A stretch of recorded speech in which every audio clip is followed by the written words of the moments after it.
When I was a preteen, we would get magazines in the mail, or our parents would give us the magazines or subscribe us to them, but they were for our age, age appropriate. Donated magazines are literally saving me. Okay. I never thought I'd ever see a time where people are donating magazines. People hardly get any visitors, so they don't even see the point in keeping magazines. Families are broken up, so nobody's passing magazines on to other family members. People are just dropping magazines off into the library donation bins. So I remember a time where it was everything to have a magazine. Back in the 1980s, in the 1990s. That movie 13 going on 30? And this young girl in the movie, I don't want to ruin the movie, but basically she makes a wish and it comes true, and she's 30 years old instead of 13. But she's reading a magazine, and she's 13. This is before she made her wish. And it felt so nostalgic to me, and it made me miss that part of my childhood, being a preteen. So when I went to the library recently, I decided that I would grab all the donated magazines. So I have a bunch of them. All right. I have a bunch of them. And the funny thing is, I started picking random magazines out of the collection. This is my new collection. I'm going to the library and I'm grabbing as many magazines that are for women or have women on the cover. I intend to have a huge collection within 2 years. Okay, actually, I'm going to call the library and be like, hey, if you get any free donated Women's World magazines, can you put them up? They're probably going to be like, no, they're donated, so anybody can have them. I'm going to be like, but I want them. I will love them. They're going to be like, so other people want them too. I never thought that magazines would become something that is sort of like a gem, a special gift, Yeah. Nobody wants to spend money on magazines anymore, but old people, aged people, the very older generation, older than me. When I was a preteen, we would get magazines in the mail, or our parents would give us the magazines or subscribe us to them, but they were for our age, age appropriate. So this magazine here is one I pulled randomly out of the pile. And the funny thing is I had been telling myself that I would watch this lady. I would start watching her talk shows. I always felt like in the commercials, she has a wonderful spirit. And the funny thing is I always feel like I know her, like spiritually know her. And in this picture, she's holding one of my favorite dishes. She's wearing her makeup the way I like to wear my makeup when I wear makeup. So I opened this magazine here, and there is a section here that I feel like changed my life in a major way. And I'm going to be writing an article, my own article, that is inspired by an article in here. So basically, if you want to be able to do something, you have to be exposed to people and the work that is what you want to do. So I started reading magazine articles because that's actually what I'm interested in doing. I like to watch movies and read magazines and ask myself, why do I like this part of this movie or magazine? And then it kind of helps me to know myself and to know a part of my destiny. Now, I have a wonderful article, part 1, that's for sale, that will help you to find your life purpose and spiritual mission. If you want to know how to buy that article, please leave a comment in a reply to this video, and I will send you my email. I will post my email, and we'll be in touch. Or you can just contact me through my email and say, how can I buy part 1 of your article on finding your spiritual mission. Intuition is important for leading you to bite-sized pieces of your spiritual mission, your soul mission. So I know that my soul mission has to do with healing. And I know that there is something that my soul have not quite mastered. And it's one of the things that's on this list. So in this article, it talks about hope goals. And it says the 4 pillars.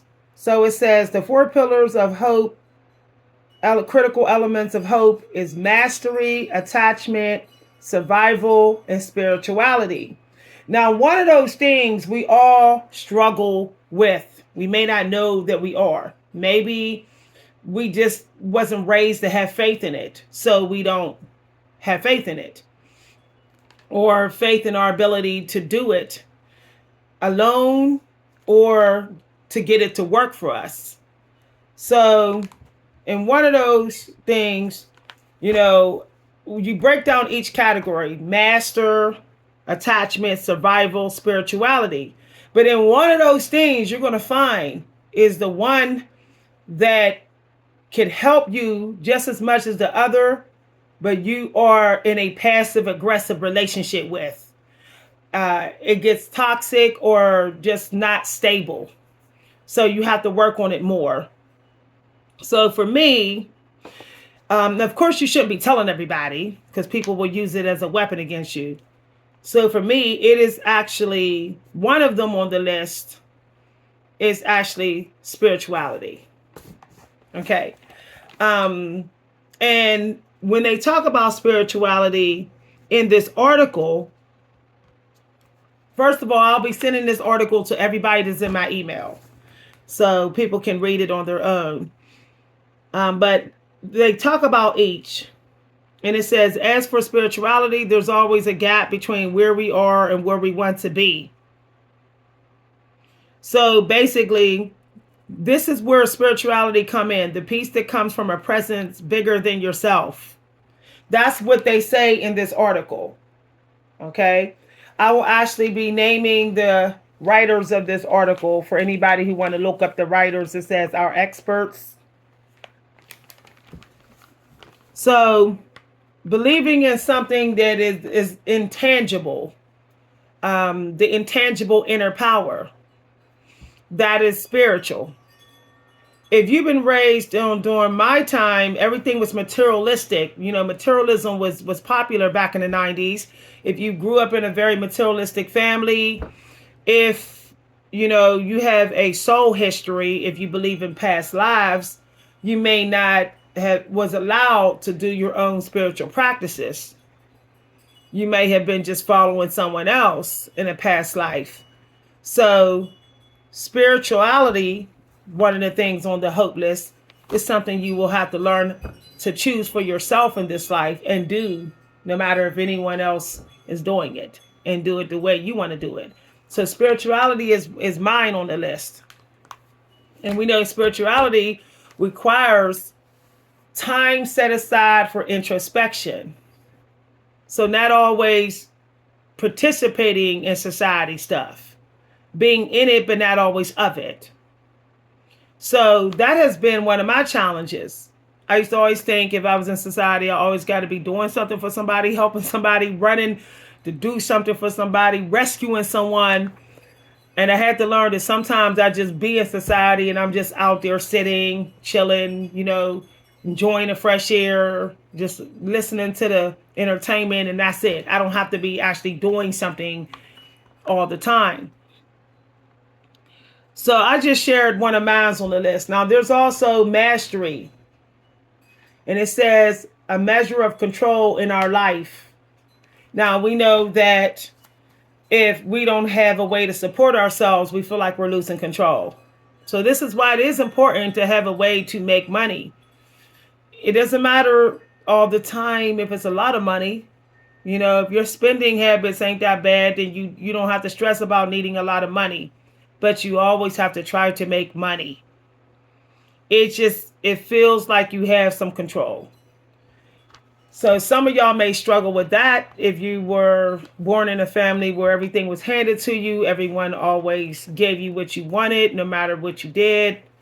You know, maybe you married into money, or someone made it easy for you to just get money from them. So that could be it with the mastery. So I'm going to be writing my own article that's going to be revealing the dark side of this list, the signs that you have an illusion version of this list, and the beneficial list. Okay, 3 types of list for this lesson. They didn't give it all in this video. I don't even think they looked on the flip side. I don't even think they thought about how someone could think that their list is healthy, but it's not. You know, they may think that they're in control of their life, but they're not. They may think that they're safe with survival, but they're not. They may think that they are participating in society, but they're not. They may think that they have a connection in society, but really they're just a bull. They're just dominating everybody. They may think that they're being spiritual, but they can't even remember when they just just would sit and just be. They can't even track themselves doing that. So some people, they think that they're doing this list in a positive way, but they're not. And this is something I realized. I really thought that always trying to understand something and sharing my perspective, I thought I was being spiritual all the time. But I realized that sometimes I have to be silent and wait for people to ask for my help and not always share my perspective. Or wait for people to ask me what I think. That's actually spiritually healthy, and not wasting the energy in my throat chakra. That would be like wasting the energy of the Empress. For non-traditional people, it would be wasting the energy of Libra. So I really thought that like teaching. I thought I was being spiritual, but I realized I was just slaving out my throat chakra. The slavery of your chakras or your parts of your body, that is not spiritual. Okay? Most people don't even know what part of their spirit needs rest because they're not paying attention to how often they are using a certain part of their spirit or frequently. Some YouTubers don't even pay attention of how long they've been talking. They talk 4 or 5 hours a day and then say, my spirit is tired. But it's like, what if you didn't talk for the next 2 days? Would your spirit feel rested? Probably yes, it would feel rested. So some YouTubers say they're burnt out, but I just say, why don't you just talk less? Talk less online, talk less offline, and see what you feel like. Okay. So I can't wait to write my article. I'm trying to get into the number 3. Even in my literature, like if I worked on 3 parts of my literature that day, 3 stanzas or 3 paragraphs, I've done some work. I really feel like we're getting up into these large numbers of work. And it's like, nah, we know that we have, we know that we have a couple of spirits around us. We don't got 15, 20 angels around us. So 2 and 3 is good enough. 2 things in your bowl, 2 types of fruit, 2 types of protein, 2 types of drinks. And the third is sort of like the cherry on top. I look at the number 3, the third thing on the list, to kind of be like the bonus round of what you're doing. But it's a matter of perspective of what you consider as the bonus piece. So on the list, the bonus could be, for some people, attachment. It's like once you master survival and spirituality, then you're ready for attachment in society. So that would be sort of like the extra blessing because you did the other two. Like we can look at one part of our life as the reward for doing well in the other two parts. And notice I said well, because, going beyond well takes time. But we have to be comfortable. Like I realize we have to be comfortable with just being, well at it. Just hey, I did my best and that's it. Yeah. I also think that we still have to practice necessary minimalism for each group. I have a video that I put on my other channel, Victoria Unfiltered, where I talk about the word necessary. And I think that's a very powerful word that leads us to more inner peace. And then it gets really easy to do these 3 things on the list. 4 things: mastery, attachment, survival, spirituality. I think they get easier, as soon as we say what's necessary, what's necessary, what's necessary. Y'all, this was a very fun video. If y'all would like to join my channel, please join my channel so y'all can see what I'm into and see what I'm studying. Today I'm studying this article. I'm picking it apart. I may even write a few pieces. I may do blackout poetry using this article. I may actually write a flash fiction piece, at least stream of consciousness using this article. And I'm going to write my own article inspired by this article. Okay? Yeah. I like this title, but I think this title could have been a little bit more. I think this title is so basically written. I just can't help but to look at titles and critique them because I am a writer and I'm a really good one. If you'd like to buy my poetry chapbooks, they are on Amazon. If you'd like to buy my articles, they are on Amazon. You can find me on Amazon under Victoria Hunter. Okay, that's my writing name. If you'd like to read some of my literature, please subscribe to this channel. If you'd like to read my work for free, I'll be posting some work weekly, reading some work, and you can just watch the video, listen to the poem. I'm going to have a folder full of archived work that has got published or that has been successful. So if you'd like to read my poetry that has already been published or featured or celebrated, you'll be able to in my playlist that I'm starting on this channel. I'll be also sharing some of my artwork and photographs that actually placed in some contests. That placed in some photography contests. So that also has been published.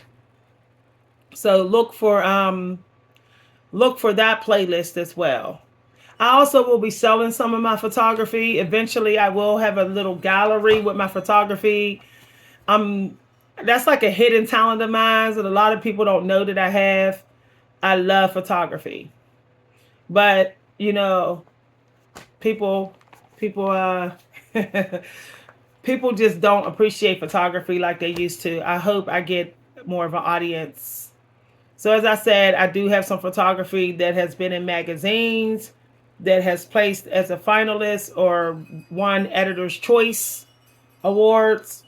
And I will be sharing them on this channel. I also will be submitting some of my photography to publishers since they placed in contests.